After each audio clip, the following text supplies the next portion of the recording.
Lecture number 2 branches of psychology. इसकी दो main branches हैं, एक प्योर साइकोलॉजी और एक अप्लाइड साइकोलॉजी। इसमें हमने पहले प्योर साइकोलॉजी जो है वो अपने लास्ट लेक्चर में भी डिस्कस की थी, जो कि इसकी तीन मेजर ब्रांचेस थी, फिजियोलॉजिकल साइकोलॉजी, कंपैरेटिव साइकोलॉजी और डेवलपमेंटल साइकोलॉजी। तो उसी से स्टार्ट करते हैं। फिजियोलॉजिकल साइकोलॉजी का अगर थोड़ा सा रिव्यू ले लें तो इसमें यह है कि जो बायोलॉजिकल फैक्टर्स होते हैं उसको कंसिडर किया जाता है, मतलब ह्यूमन बॉडी, उसके ऑर्गन्स और उसका जो इम्पैक्ट है ह्यूमन बिहेवियर पे, इसमें उसको स्टडी किया जाता है। जिन चीज़ों का फिजियोलॉजिकल साइकोलॉजी में हम जिनको कंसिडर करते हैं उनमें हमने डिस्कस किया था कि hormones, functions of body organs, ये सारी चीज़ें जो हैं हम कंसिडर करने के बाद जो है वो उसका इम्पैक्ट ह्यूमन बिहेवियर पे वो चेक करते हैं।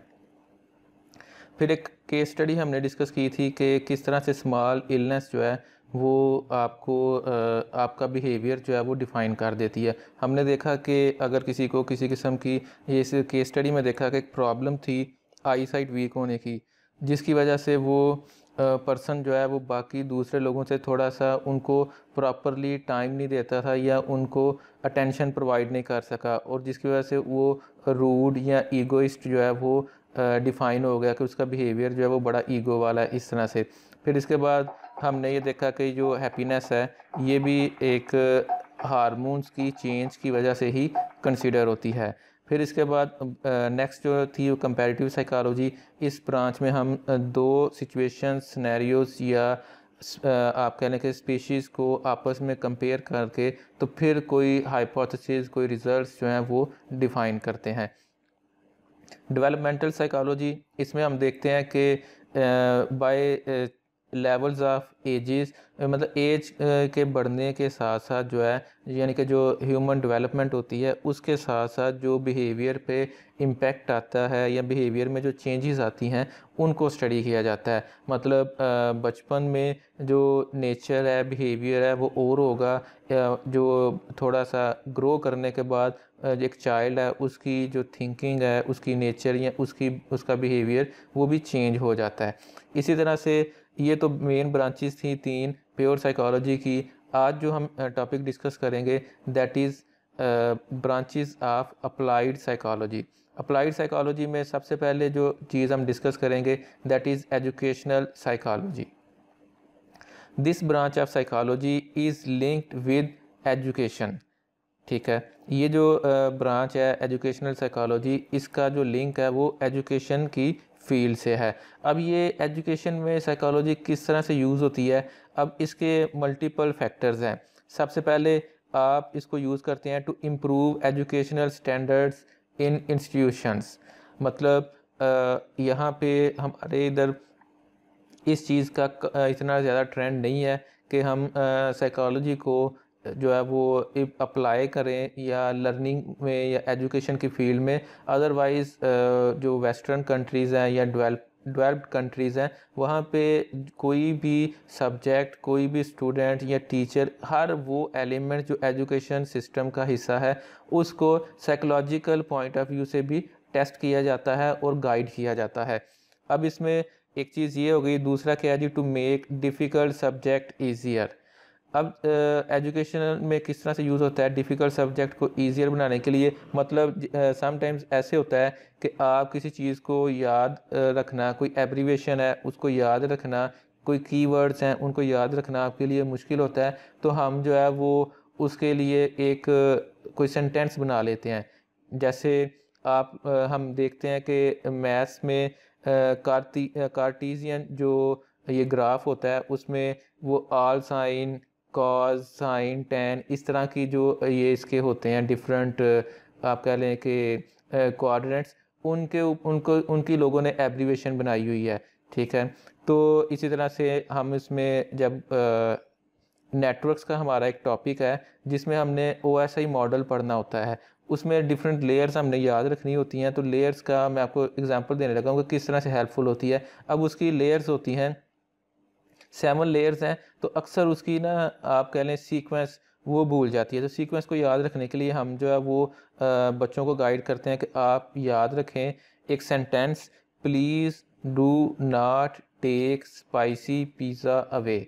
अब ये जो सेंटेंस है इसके जो पहले लेटर्स हैं उनको अगर आप देख लें, पी, उसके बाद D, do not take spicy pizza away. और यही हमारी लेयर्स की तरतीब होती है, physical layer, data link layer, network layer, transport layer, session layer, presentation layer, application layer. अब ये एक अलग टॉपिक है कि ये लेयर्स क्या, या ये जो OSI मॉडल है क्या होता है, ये कंप्यूटर साइंस का प्योर सब्जेक्ट है।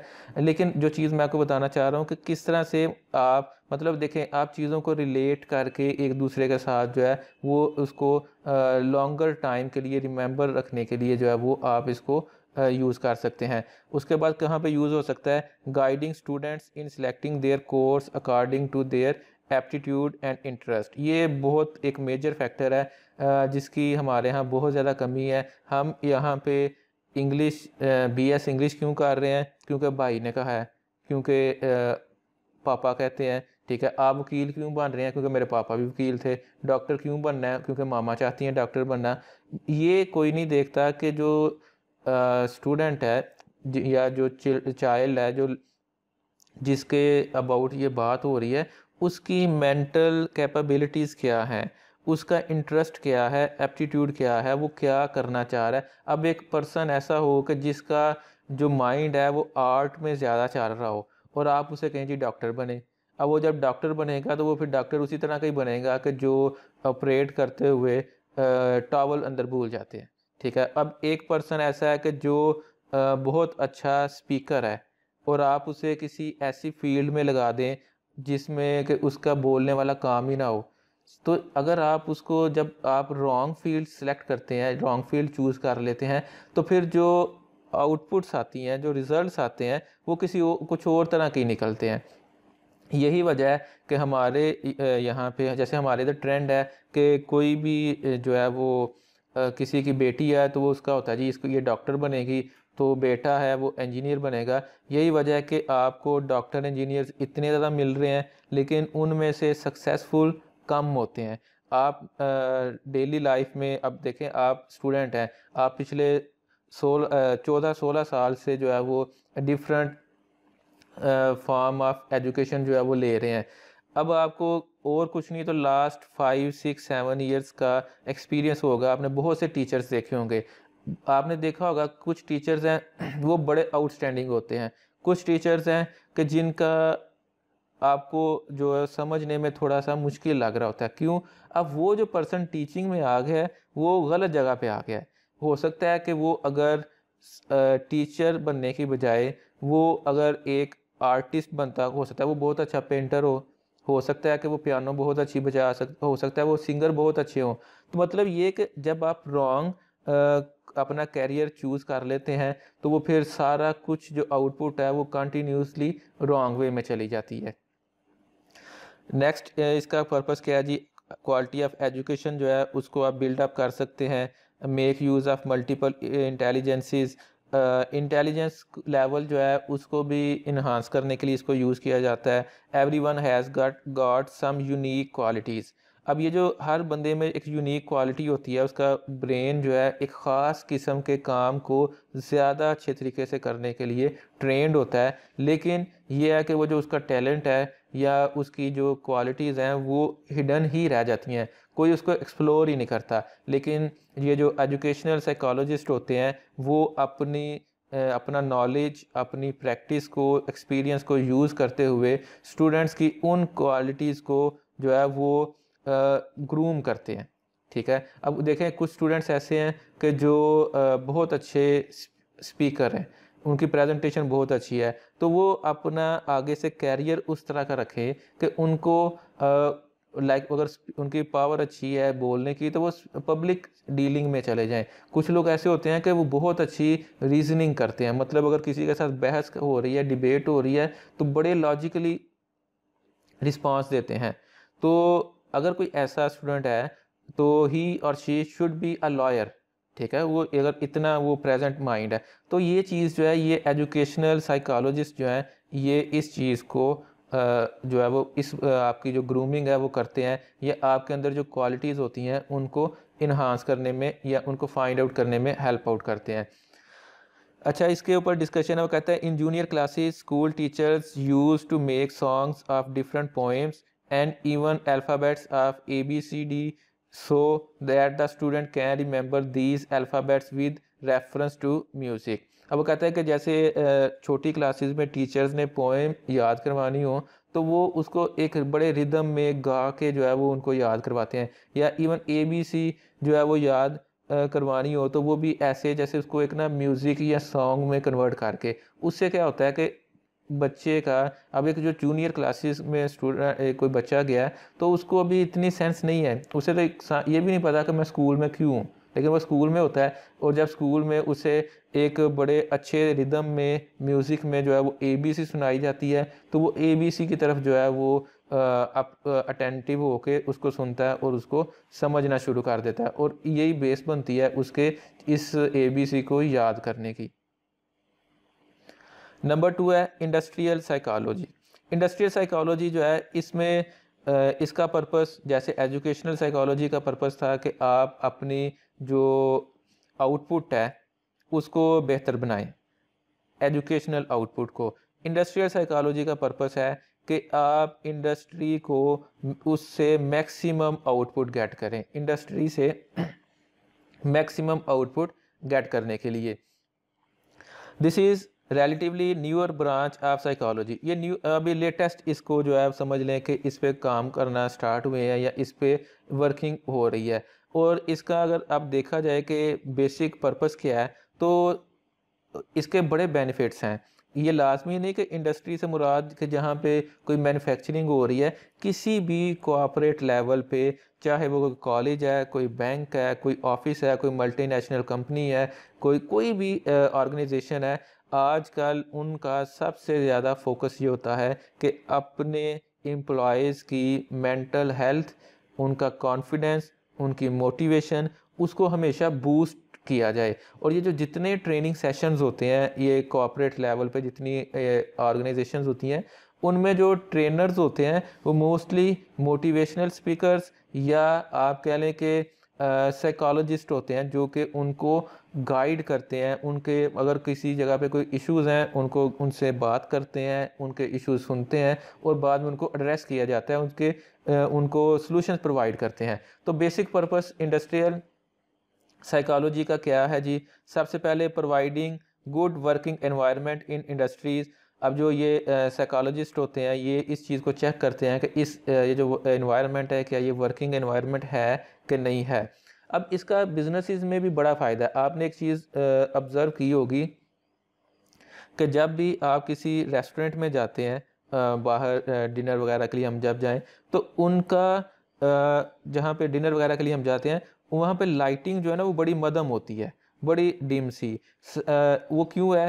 साइकोलॉजी कहती है कि डिम लाइट जो है उसमें इंसान को ज़्यादा भूख लगती है, ज़्यादा खाया जाता है। तो ज़ाहिर है वो तो होटल वाले तो चाहेंगे कि आप वहाँ पे जाके ज़्यादा ऑर्डर करें ताकि उनको अर्निंग जो है वो ज़्यादा हो। इसी तरह से आप एक चीज़ ऑब्ज़र्व करें, जितने फास्ट फूड के रेस्टोरेंट्स होंगे इनके जो कलर्स हैं, थीम, या वो रेड होगा या येलो होगा, मोस्टली रेड होता है।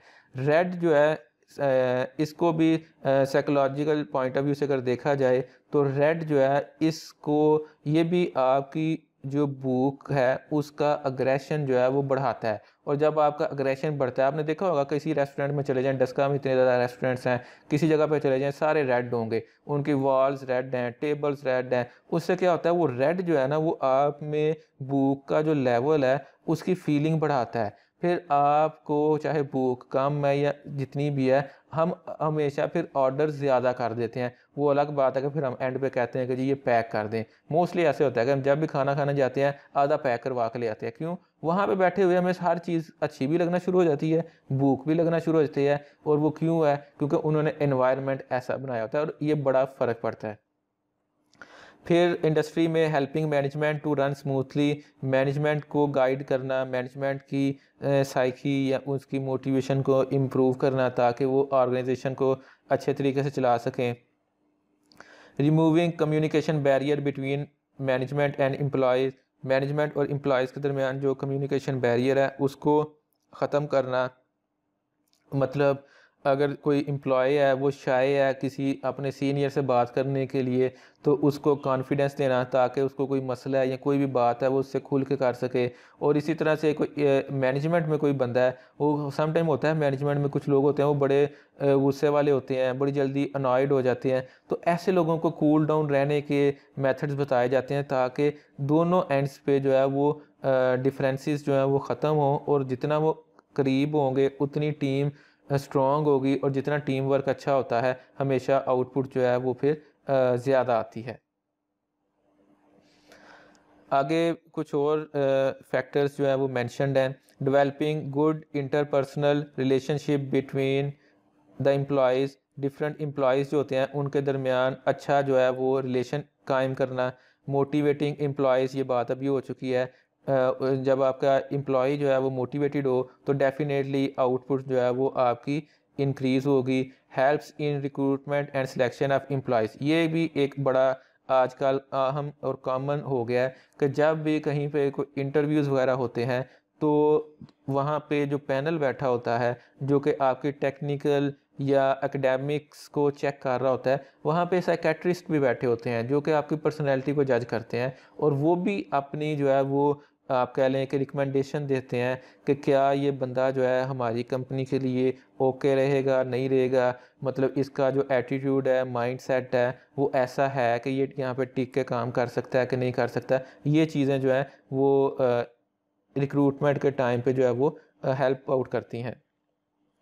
Giving work breaks to employees, अब किसी भी एनवायरनमेंट में, अब हर एनवायरनमेंट का अलग से एक होता है, आप कह लें कि स्ट्रक्चर, कि किसी जगह पे आपको 6-6 घंटे ब्रेक नहीं चाहिए होती और कहीं पे आपको हर 2 घंटे बाद ब्रेक चाहिए होती है। अब फॉर एग्जांपल कोई जॉब ऐसी है जहाँ पे आप कंप्यूटर पे बैठ के कुछ टाइप कर रहे हैं, हो सकता है आपको 3 घंटे बाद 4 घंटे बाद जो है वो ब्रेक चाहिए हो। और अगर आप लाइक अभी ये जैसे मैं ये लेक्चर दे रहा हूँ तो इसमें हो सकता है कि मुझे एक लेक्चर के बाद 80 मिनट्स के बाद ही ब्रेक चाहिए हो, ठीक है, आपका गला खुश्क हो जाता है, आप बोल बोल के थक जाते हैं, तो ये चीज़ जो है ये भी जो साइकोलॉजिस्ट होते हैं वो डिफ़ाइन करते हैं आपका इन्वायरमेंट देख के कि जी आपका इतना स्ट्रेस वाला इतना मुश्किल काम है, लिहाजा इतनी देर बाद आप ब्रेक देना शुरू कर दें।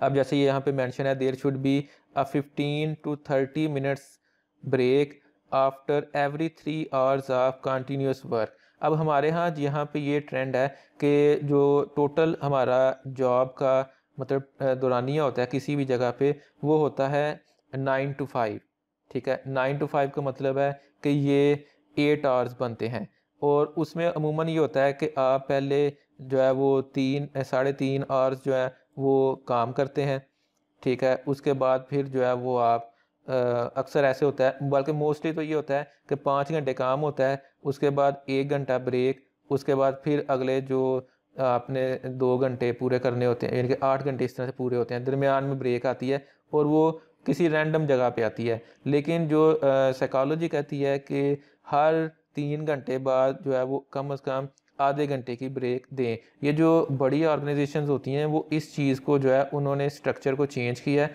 वो अपने 8 घंटे इस तरह से पूरे करते हैं कि पहले 2 घंटे, उसके बाद जो है वो 20 मिनट की ब्रेक दे दी, फिर 2 घंटे काम, फिर 20 मिनट की ब्रेक, फिर 2 घंटे काम, फिर 20 मिनट की ब्रेक और फिर 2 घंटे काम। इस तरह 1 घंटे की ब्रेक भी हो गई और 8 घंटे भी पूरे हो गए। इस तरह से जो है वो ये इंडस्ट्री में साइकोलॉजी जो है वो हेल्प आउट कर रही है। नेक्स्ट अगर हम देखें तो इसके अबाउट जो है वो एक केस स्टडी है कि ये एक प्रैक्टिकल एग्जांपल है कि एक जगह पे ऐसे था, ये इसको आप नोट्स जो है वो बाद में पढ़ लीजिएगा, कि एक जगह पे एक इंडस्ट्री में मैनेजमेंट ने नोट किया कि एम्प्लॉयज़ जो हैं वो बड़े अच्छे हैं, मतलब उनका वर्किंग स्टाइल या वर्किंग का जो भी मैकेनिज़्म है वो बड़ा अच्छा है, ठीक है। एम्प्लॉयज़ बड़े अच्छे हैं और उनको जो सैलरी मिल रही है, रिवार्ड्स मिल रहे हैं वो भी बहुत अच्छे हैं, किसी किस्म का कोई ज़ाहिरी तौर पे प्रॉब्लम भी नज़र नहीं आ रहा, लेकिन स्टिल जो है वो जो प्रोडक्शन है, आउटपुट है, वो इतनी सेटिस्फैक्टरी नहीं। ये उन्होंने एक चीज़ नोट की। उसके बाद उन्होंने साइकेट्रिस्ट हायर किए और इंडस्ट्रियल साइकोलॉजिस्ट जो हैं उनको हायर किया ये चेक करने के लिए कि पता चले कि ये क्यों ऐसे हो रहा है या इसका क्या सलूशन है। तो उन्होंने क्या किया, उन्होंने डिफरेंट डिपार्टमेंट्स को विज़िट किया और वहाँ पे टाइम स्पेंड किया। टाइम स्पेंड करने के बाद उन्होंने ये भी देखा कि एम्प्लॉइज़ जो हैं वो काम कैसे कर रहे हैं, उनको एनवायरनमेंट कैसा मिल रहा है और कि क्यों नहीं मतलब आउटपुट जो है वो ज़्यादा बेहतर तरीके से आ रही। मतलब एक प्रॉब्लम फाइंड की ऑर्गेनाइजेशन ने, उन्होंने साइकोलॉजिस्ट जो है इंडस्ट्री से रिलेटेड उनको हायर किया, उन्होंने फिर उसके ऊपर वर्किंग की। फिर अब इसका सॉल्यूशन, इसका जो देखें उनकी फाइंडिंग्स चेक करें। After inspecting the working area of production department he found, वो जो उनका साइकोलॉजिस्ट था, there were no proper lighting arrangements. Lighting arrangements जो हैं वो इतने प्रॉपर नहीं थे। Bulb used were hanging very high and light emitting from these bulbs were was not suitable for efficient working. मतलब लाइट कम थी एफिशिएंट वर्किंग के लिहाज से। अब ये देखें कि मतलब एक ऐसा फैक्टर है जो आम तौर पे हो सकता है किसी ने कंसिडर ही ना किया हो कि लाइट कम है। और उसने फिर क्या किया, उसने सजेस्ट ये किया कि आप अपनी जो लाइटिंग है प्रोडक्शन एरिया में, ठीक है, उसको जो है वो इम्प्रूव करें। मतलब ये कि लाइट का सिस्टम जो है वो बेटर करें। जब लाइट का सिस्टम जो है उन्होंने बेटर किया तो उन्होंने ये चीज़ देखी कि लाइट थोड़ी सी बढ़ाने के बाद, यानी कि जो कम थी उसको प्रॉपर करने के बाद, उनको अपनी आउटपुट में जो है वो बेहतरी नज़र आना शुरू हुई। ये जो मैं आपको लास्ट लेक्चर में कह रहा था कि अगर आपके पास लैपटॉप कंप्यूटर है तो कोशिश करें कि लेक्चर्स आप लैपटॉप में लें, कंप्यूटर में लें, ठीक है। आपका जो आप कह लें कि फोकस है, कंसंट्रेशन है, उसका लेवल ही और हो जाएगा। आप अभी अगर बेड पे लेट के ये लेक्चर सुन रहे हैं, आप बैठ के लें, आपका लेक्चर और तरह से हो जाएगा। आप टेबल चेयर पे बैठ के काम करें, लेक्चर जो मैं कहता हूँ कोई भी लेक्चर है, वो मैथ्स का मुश्किल से मुश्किल हो, वो ज़ूलॉजी का, इंग्लिश का, कंप्यूटर साइंस का, कोई भी मुश्किल से मुश्किल टॉपिक है, आपको नहीं समझ आ रही उस सब्जेक्ट की, आप इस तरह से करना शुरू करें, आपको समझ आना शुरू हो जाएगा। आप एक लेक्चर ले रहे हैं, आप हाथ में कॉपी पेंसिल लें, हर चीज़ नोट करते जाएं, चाहे वो काम की है। अब जैसे मैं इंडस्ट्रियल साइकोलॉजी पे, आप जस्ट यही लिख दें, आप एक एक चीज़, आप कोई ना कोई बात पॉइंट नोट करते जाएं।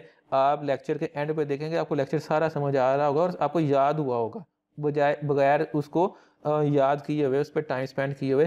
तो ये बड़ा फ़र्क पड़ता है।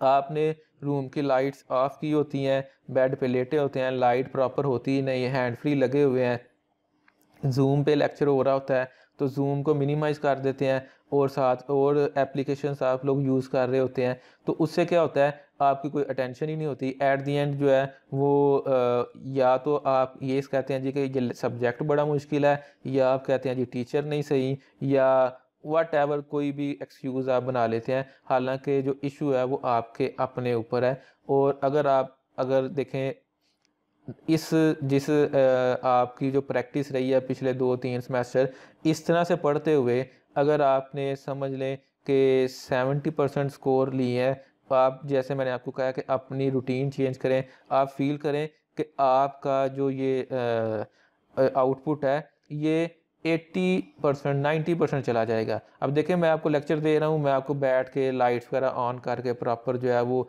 फ्रेश होकर अगर लेक्चर दे रहा हूँ तो मेरी आवाज़ ठीक है। और अगर मैं बेड पे लेट के जो है वो लेक्चर दे रहा हूँगा तो फिर क्या है, वो ऐसे ही फील होगा कि जैसे जो है पता नहीं मैं नींद में हूँ, ठीक है। वो मैं जितना मर्जी सही तरह से बोल रहा हूँगा वो उस तरह से काम ही नहीं होता, ठीक है। तो आपका ये जो एनवायरनमेंट है ये बड़ा मैटर करता है। बहरहाल हम बात कर रहे थे इंडस्ट्रियल साइकोलॉजी की, और उसमें हमने देखा कि किस तरह से ये इंडस्ट्रियल साइकोलॉजिस्ट जो हैं वो हेल्प आउट करते हैं डिफरेंट ऑर्गेनाइजेशंस को अपने ये जो प्रोडक्शन है उसको ग्रो करने में। नेक्स्ट है चाइल्ड साइकोलॉजी।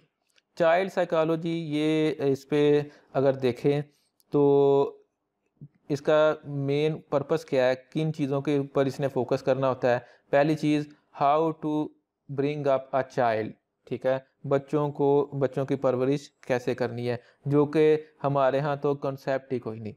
मतलब कोई नहीं पता होता कि बच्चों को कौन सी बात करनी है, कौन सी नहीं करनी। उनके सामने यहाँ हम बच्चों के सामने गुस्सा हो रहे होते हैं, हम बच्चों के सामने झूठ बोल रहे होते हैं।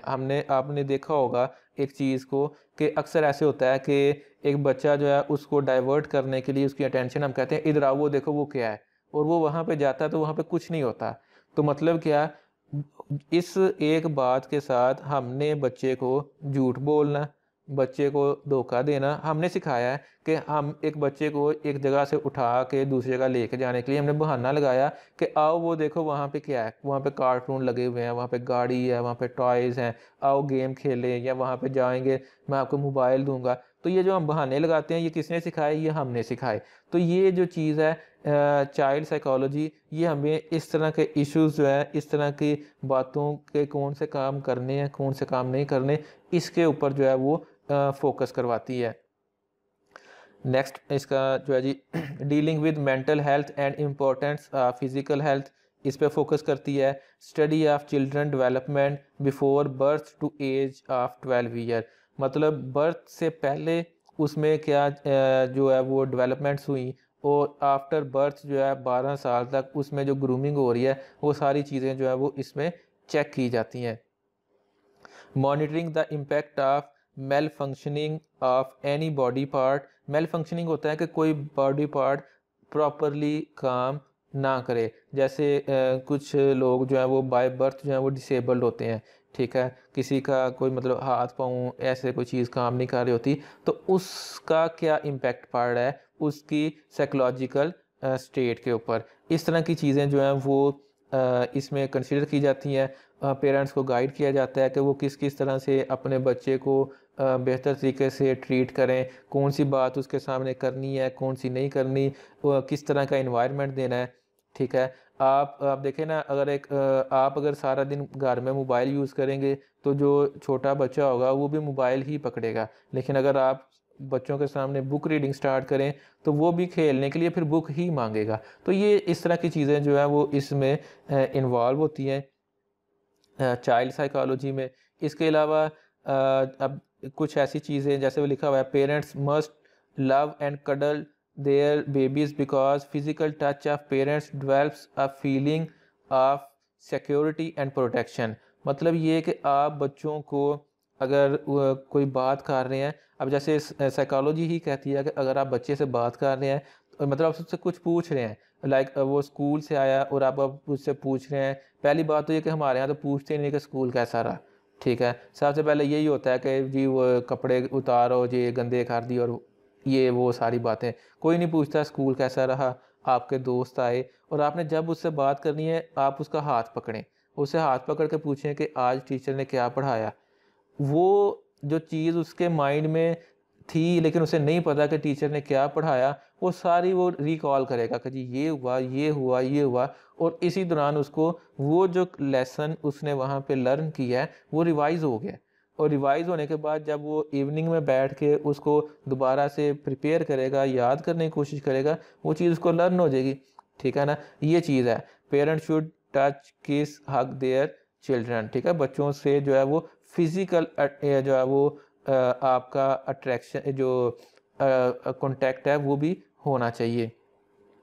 फिर और बहुत सी बातें हैं, like good relationship between mother and father, ठीक है, ताकि अगर वो घर में हेल्दी एनवायरनमेंट देखेगा तो बच्चा भी उसी तरह का जो है वो अपनी सोच जो है वो डेवलप करेगा कि जी मिल के रहना है। और जब वो देखेगा कि बात बात पे डिफरेंसेस क्रिएट हो रहे हैं तो वो भी फिर हर एक के साथ जो है वो फड्डा ही किया करेगा, ठीक है। इसी तरह से बच्चों के सामने कोई नेगेटिव बात किसी, अब देखें आप के बच्चों के सामने किसी की बुराई करेंगे तो कल को वो बच्चा किसी के सामने किसी दूसरे की बुराई करेगा, और फिर हम कहते हैं कि ये तो इसको तो किसी चीज़ की तमीज़ ही नहीं है, इसको तो लिहाज ही नहीं है। तो ये सारी चीज़ें देखें, बच्चे जो हैं, जो छोटा बच्चा होता है वो हम लोगों में से सीखता है, ठीक है।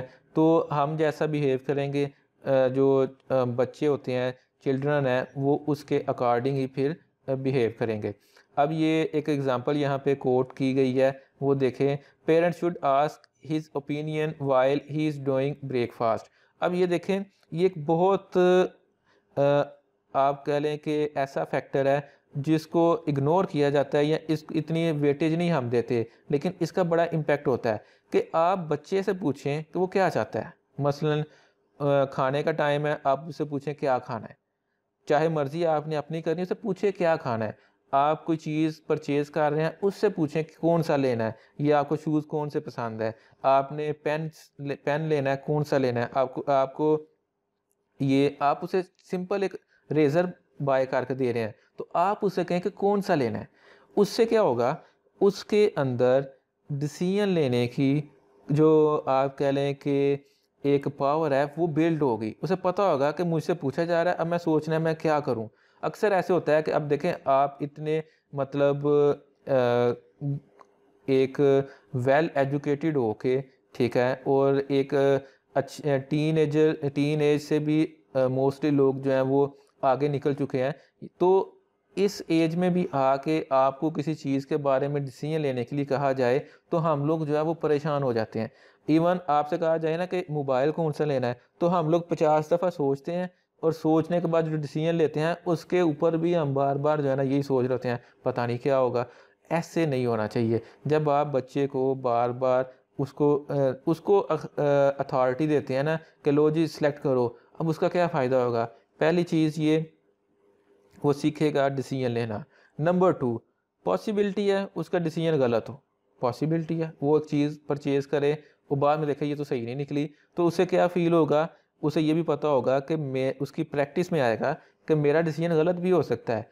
और फिर वो जब एक उसने एक चीज़ परचेज़ की, बाद में उसको वो उतनी हेल्पफुल नहीं लगी, तो फिर उसने मजबूरन उसके साथ गुजारा किया, तो फिर उसके अंदर एडजस्ट करने की भी एक एबिलिटी डेवलप होगी कि ऐसी चीज़ जो बिल्कुल उसके मयार के मुताबिक नहीं है, लेकिन फिर भी वो उसके साथ एडजस्ट करेगा, क्योंकि उसने आपने तो उसे कहा था जो मर्ज़ी ले लो, अब उसने अपनी मर्ज़ी से लिया है, और वो बाय चांस जो है वो ठीक नहीं निकली चीज़, तो अब वो फ़ील करेगा कि यार ये जो है ना ये डिसीजन गलत हो गया, लेकिन गुजारा करना है, तो आगे जाके लाइफ में उसको इस मैटर में भी हेल्प आउट करेगा।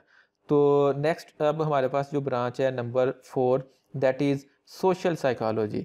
सोशल साइकोलॉजी सोसाइटी रिलेटेड है, जिसमें हम ऐसे इश्यूज़ को डील करते हैं जो किसी एक इंडिविजुअल या ग्रुप ऑफ पीपल जो हैं उनसे रिलेटेड होते हैं। अब देखें, हम हर कोई हम में से सोसाइटी का पार्ट है, किसी हम में से कुछ ऐसे हैं जो सोसाइटी पे असरअंदाज होते हैं, मतलब इतनी उनकी पावरफुल पर्सनैलिटी है। कुछ ऐसे हैं सोसाइटी उनके ऊपर असरअंदाज होती है।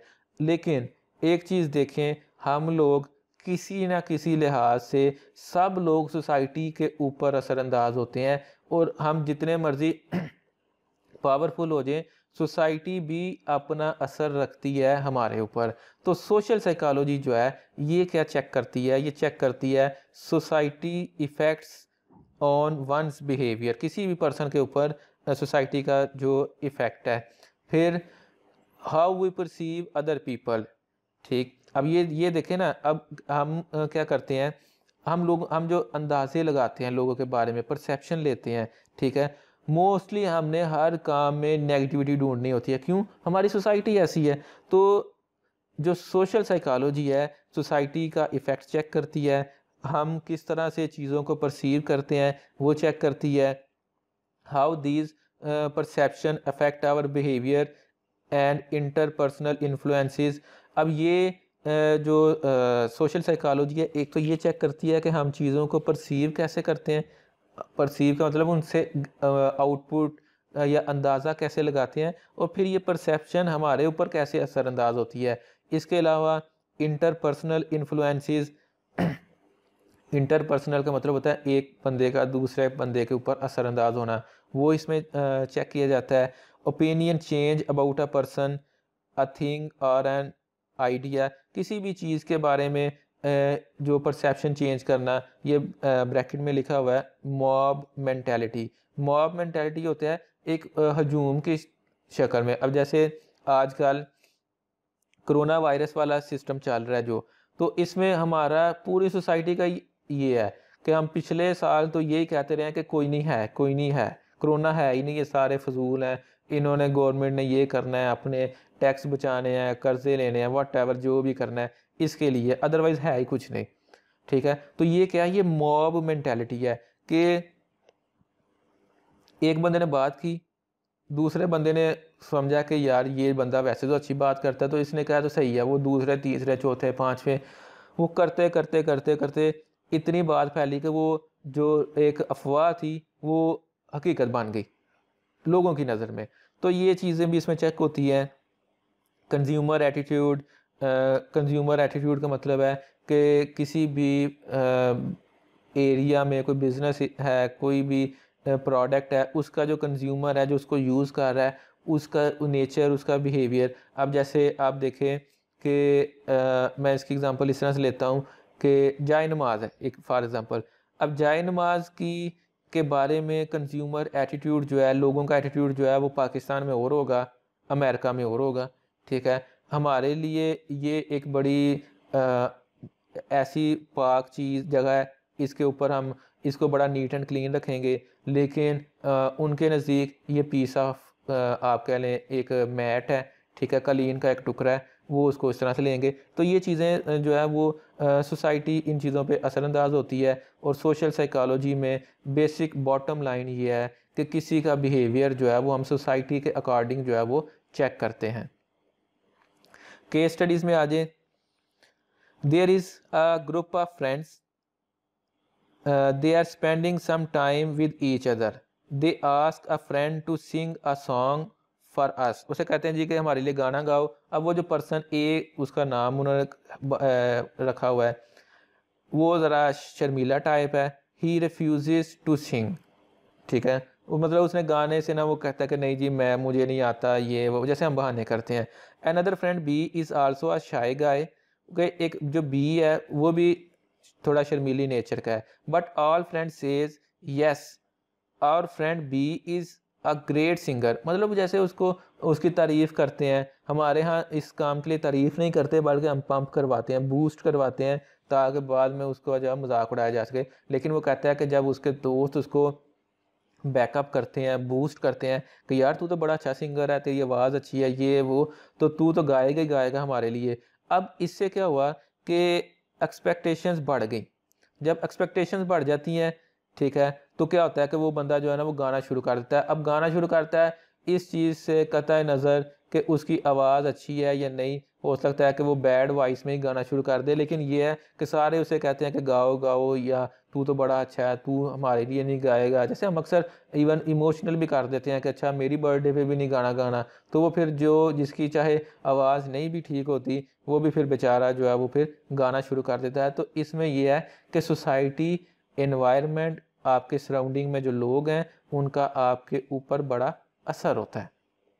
नेक्स्ट है जी हमारे पास एबनॉर्मल साइकोलॉजी। एबनॉर्मल साइकोलॉजी क्या होती है? A person who is not disturbed and properly adjusted in his society and who has got paper perceptive skills is termed as normal. अब नॉर्मल से पहले नॉर्मल की डेफिनेशन। नॉर्मल बंदा कौन है?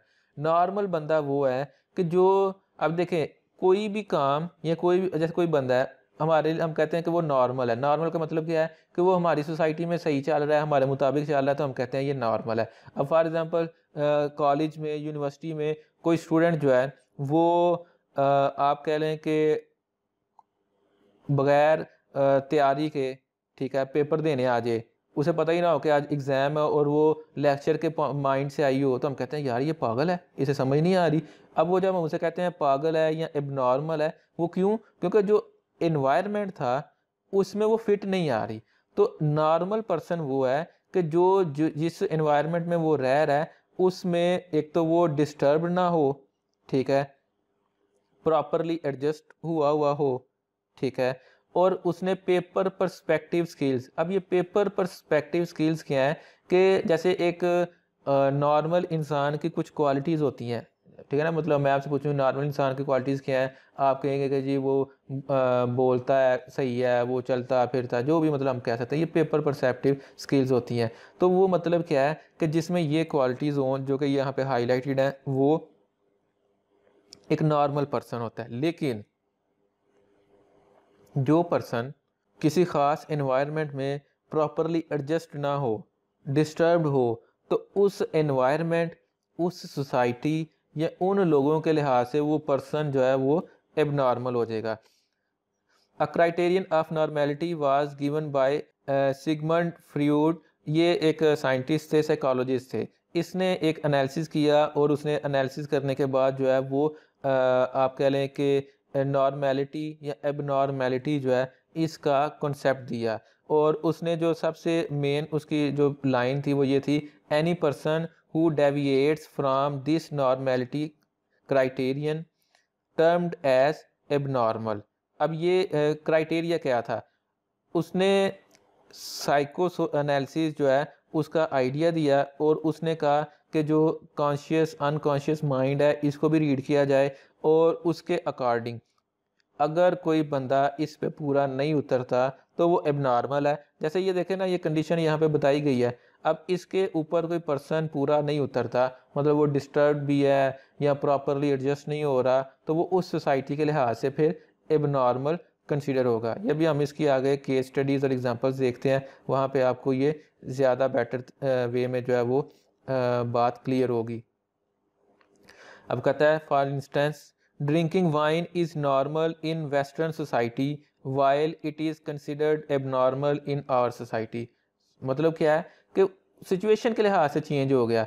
वेस्टर्न कंट्रीज़ में ड्रिंकिंग जो है, ठीक है, वो नॉर्मल है, हमारी सोसाइटी में एबनॉर्मल है। आप क्योंकि हमारी सोसाइटी में वो बंदा एडजस्ट नहीं करेगा, वो बंदा फिट नहीं आएगा, कंफर्टेबल फील नहीं करेगा, तो इसका मतलब है कि वो एबनॉर्मल हो गया। इसी तरह से girls wearing short shirts are normal in other societies but abnormal in our society. बाहर के कंट्रीज़ में जिस तरह की मर्जी ड्रेसिंग करें वो नॉर्मल कंसीडर होती है, लेकिन हमारी सोसाइटी जो है वो उसको एबनॉर्मल कंसीडर करेगी। इसी तरह से चाइल्ड लेबर, ये जो छोटे छोटे बच्चे दुकानों पे फैक्ट्रीज़ में कारखानों में काम कर रहे होते हैं, हमारी सोसाइटी में ये नॉर्मल है। मतलब देखें ना, नॉर्मल है तो हमें कोई फील नहीं ना होता किसी किस्म की चीज़ कि हम कहें कि यार ये क्या हो रहा है, ठीक है। लेकिन जो बाहर कंट्रीज़ हैं वहाँ पे ये नॉर्मल है, वहाँ पे तो बल्कि जुर्म है। अगर किसी भी जगह पे कोई अंडर एज पर्सन जो है, बच्चा जो है वो काम कर रहा हो, तो उसको मतलब वो इंडस्ट्री का जो है, फैक्ट्री का जो मालिक है या दुकान का जो मालिक है, उसको 7 साल कैद भी हो सकती है। तो वहाँ पे ये एबनॉर्मल है। तो एबनॉर्मल साइकोलॉजी क्या है कि एनवायरनमेंट के लिहाज से ये चेक किया जाता है कि क्या कोई पर्सन जो है या जो भी ये बिहेवियर है ये हो सकता है बंदा ठीक हो। अब देखें ना, जो बंदा कोई लड़की जो है वो वेस्टर्न कंट्री से आई है, तो उसने तो कोई गलती नहीं की, वो तो जो ड्रेसिंग वहाँ पे करती थी वो इधर उसने पहन ली, लेकिन उसका बिहेवियर यहाँ पे रॉन्ग कंसीडर किया जाएगा। तो अब इसमें ये ब्रांच ऑफ साइकोलॉजी है, ये चेक करती है कि ये जो बिहेवियर एबनॉर्मल लग रहा है, ये क्या कल्चरल तो नहीं है, सोसाइटी के लिहाज से तो नहीं है, एनवायरनमेंट के लिहाज से तो नहीं है। नेक्स्ट है जी क्लिनिकल साइकोलॉजी। क्लिनिकल साइकोलॉजी ये लिंक्ड होती है एबनॉर्मल साइकोलॉजी से। In abnormal psychology we study abnormality and in clinical psychology we diagnose problem and give right type of medicine to cure problem. कहता है सम टाइम एबनॉर्मेलिटीज़ ऐसी होती हैं कि जिनको क्योर करने के लिए, रिकवर करने के लिए हमें मेडिकल फील्ड का सहारा लेना पड़ता है, और उसमें फिर हम मेडिसिन को यूज़ करते हैं ताकि किसी किस्म की जो भी प्रॉब्लम है उसको रिमूव किया जा सके। मतलब इसकी क्या एग्जांपल हो सकती है? अब जैसे यहाँ पे नीचे एक एग्जांपल ये लिखा हुआ है, एंटी एंजाइटी ड्रग्स। अब किसी को एंजाइटी का मर्ज हो, जो कि हमारे मेरा ख्याल है पाकिस्तान में हर 3 में से 4 लोगों को है। मतलब क्या है कि हर किसी को ही है। यही वजह है कि देखें ना, हमारे इधर माशरे में बर्दाश्त है नहीं, हर बंदा गुस्से में रहता है। किसी को ज़रा सी बात कह दें वो गुस्से में आ जाता है, किसी का ज़रा सा काम ना हो वो गुस्से में आ जाता है, और हम इस चीज़ को एक्सेप्ट भी नहीं करते कि हमें ये इशू है। उससे क्या होता है, अब ये एक बंदा बड़ा चिड़चिड़ा है, हर बात पे गुस्सा कर रहा है, लड़ाई झगड़ा कर रहा है, तो उसके लिए भी ट्रीटमेंट है। उसे एंटी एंजाइटी टैबलेट्स दी जाती हैं जो उसके ब्रेन को कूल डाउन रखता है, इजी रखता है, ताकि फिर वो जब इजी रहना शुरू हो जाता है उसका ब्रेन, तो उसको गुस्सा नहीं आ सकता। जब उसे गुस्सा नहीं आता तो उसकी मर्ज़ी के मुताबिक कोई काम नहीं भी हुआ ना तो उसे गुस्सा नहीं आएगा। जब उसे गुस्सा नहीं आएगा, 1 दफ़ा, 2, 4, 10, 50 दफ़ा जब ये सिचुएशन होगी, उसको आदत हो जाएगी कि उसकी मर्ज़ी के ख़िलाफ़ काम हुआ है तो उसने गुस्सा नहीं किया। तो फिर वो इन ड्रग्स यानी कि इन टैबलेट्स के बगैर भी, इस मेडिसिन के बगैर भी फिर चल जाएगा। तो मतलब डिफरेंट किस्म की इस तरह से होती हैं। फिर किसी का नींद ना आने का प्रॉब्लम, डिप्रेशन। अब डिप्रेशन बहुत कॉमन जो है हमारे इधर एक मसला है। उसकी बड़ी रीज़न्स हैं, बेरोज़गारी, जॉब ना मिलना, ये वो, फाइनेंशियल इश्यूज़, सारा कुछ होता है। तो वो भी एक मैटर है। अब उसको रिज़ॉल्व करने के लिए भी जो है वो यूज़ होती है क्लिनिकल साइकोलॉजी। इसकी प्रॉपर मेडिकेशंस होती हैं। समटाइम्स तो पेशेंट को एडमिट भी किया जाता है। लेकिन उसमें यह है कि इन बीमारियों, अगर किसी को कोई प्रॉब्लम है तो हमारे यहाँ लोग इस चीज़ से थोड़ा सा हेजिटेंट फील करते हैं, हिचकिचाते हैं। ठीक है, हिचकिचाते हैं कि पता नहीं ये है सही है नहीं है, किस तरह से है। तो लेकिन अगर किसी को ऐसा प्रॉब्लम हो तो उसे डेफिनेटली कंसल्ट करना चाहिए किसी साइकेट्रिस्ट से, ताकि वो जो भी उसका मसला है उसको रिज़ॉल्व किया जाए। और लाजमी नहीं कि सिर्फ मेडिकेशन हो, बल्कि सम टाइम थेरेपीज़ भी की जाती हैं। आपने ये डिफरेंट थेरेपी टेक्निक्स जो हैं वो उनके बारे में सुना होगा। कुछ अभी हम डिस्कस करने लगे हैं। तो कुछ थेरापेटिक टेक्निक्स भी होती हैं। 4 यहाँ पे मेंशन है। सबसे पहले जी इलेक्ट्रो कन्वल्सिव थेरेपी, फिर है therapy by conditioning, therapy by modelling, religious therapy. बारी बारी इनको देखते हैं। इलेक्ट्रो कन्वल्सिव जो है, इसमें क्या होता है कि जो पेशेंट है उसको इलेक्ट्रिक शॉक्स दिए जाते हैं। इलेक्ट्रिक शॉक्स का मतलब क्या है कि जैसे अब कुछ सम टाइम ऐसे होता है कि कोई बंदा, उसका ना दिमाग प्रॉपर काम नहीं कर रहा होता। तो वो जो काम नहीं कर रहा, उसके ब्रेन सेल्स को एक्टिवेट करने के लिए, स्टिमुलेट करने के लिए क्या किया जाता है कि इलेक्ट्रिक शॉक्स दिए जाते हैं। उससे क्या होता है कि उसके सेल्स जो हैं ब्रेन के, वो एक्टिव होते हैं, स्टिमुलेट होते हैं और वो प्रॉपर अपनी वर्किंग में आना शुरू होते हैं। रिलीजियस थेरेपी में क्या है, if you are depressed then you can have confession and praise to remove this. ठीक है, अब ये बात तो उन्होंने लिखी हुई है अपने मज़हब के लिहाज से। हमारे लिहाज से यही है, अगर आप डिप्रेस्ड हैं तो आप नमाज़ पढ़ें। ठीक है, आप कुरान पाक पढ़ें, की तिलावत, उसकी तिलावत करें, सुने, कोई नात सुने। ठीक है, कोई नात पढ़ें। मतलब इस तरह की चीज़ों से क्या होता है कि आप फील करेंगे आपका जो डिप्रेशन है वो रिड्यूस हो रहा है। तो ये भी एक तरीका होता है आप अपना ये मतलब ट्रीटमेंट के लिए। फिर थेरेपी बाय कंडीशनिंग, इसमें क्या है कि आप उस पेशेंट को जो है वो जिस चीज़ से वो डरता है, मतलब जिसका उसको डर है, उस कंडीशन की आहिस्ता आहिस्ता जो है वो प्रैक्टिस करवाते हैं। मतलब अगर किसी को अंधेरे से डर लगता है तो आप उसे थोड़ी देर अंधेरे में बिठाएं। ठीक है, अगर अब जैसे यहाँ पे एग्जांपल है कि अगर किसी बंदे को वाटर से डर लगता है, बड़े लोग हैं जिनको चलते हुए पानी से जो है वो डर लगता है। तो अगर आपको चलते हुए पानी से डर लगता है तो आप ऐसे पर्सन को स्टेप बाय स्टेप ट्रीट करें ना। ये नहीं, हमारे इधर क्या होता है, किसी को पानी से डर लगता है तो उसका डर उतारने के लिए उसे धक्का दे देते हैं उसमें, पूल में, कि चलो जी। हालांकि उसने डूबना तो नहीं, लेकिन उसका वो डर बढ़ जाता है, वो ज़्यादा जो है वो टेरिफाइड हो जाता है। उसका क्या है, बेट सबसे पहले क्या है, उसको थोड़ा सा 1-2 दफ़ा ना चलता हुआ पानी वैसे ही दिखाएं ना, चाहे मोबाइल पे दिखाएं, फिर उसे रियल में दिखाएं, फिर उस स्विमिंग पूल के साथ उसे बिठाएं, फिर बैठो कुछ नहीं होता। ठीक है, उसके बाद से कहीं अच्छा इसमें ना अपना पाँव एक जो है, 2 टांगे जो है वो रखो इसके अंदर। उसका मैंने देखो आपका हाथ पकड़ा हुआ है, कुछ नहीं होता। फिर आप उसका हाथ छोड़ें, फिर उसके बाद आहिस्ता आहिस्ता उसे कहें चलो आओ अब जो है वो हम पूल में नहाते हैं, उसका डर उतरेगा। ठीक है, मतलब आहिस्ता आहिस्ता, ये नहीं कि आप उसे एक ही दफ़ा जो है फॉर वंस ऑल जो है वो धक्का दें और कहें कि लो जी अब देखते हैं कि इसका क्या बनता है। तो इस तरह से नहीं आप करेंगे, बल्कि आप उसको ट्रीट करेंगे step by step. Therapy by modelling.